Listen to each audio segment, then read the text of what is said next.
Takže vyrazil som z Krupiny, trošku som natankoval a Chviaz Matias, smer Nitra.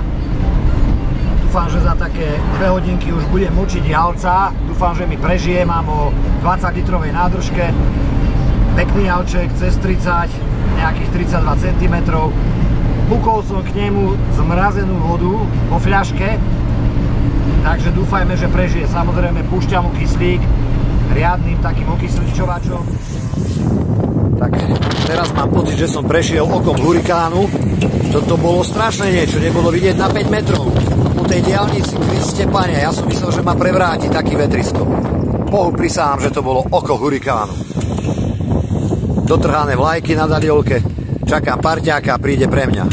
Ale ten vietor je aj tu na silný, takže uvidíme, čo z toho bude. Čo to bude za divočina na tom váhu.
Rybačka na váhu, mytý váh, sumce síce nešli, dokonca nešla ani biela ryba. Bál som sa, že neuvidím žiadnu rybu, včera bol taký záber u susedov, pravdepodobne ťahal nejakého pekného, cca 10, možno aj 15 kilového kapra.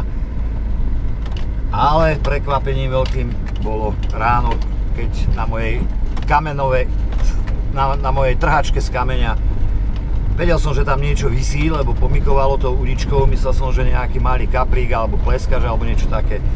Vytiahnem to vonku a krásny 70 cm jeseter. To sa hocikedy nevytiahne z rieky, takže som spokojný. Jeseterík išiel pekne naspäť, nech narastie aspoň na meter. A ja idem naspäť tiež. Takže super a ide sa domov.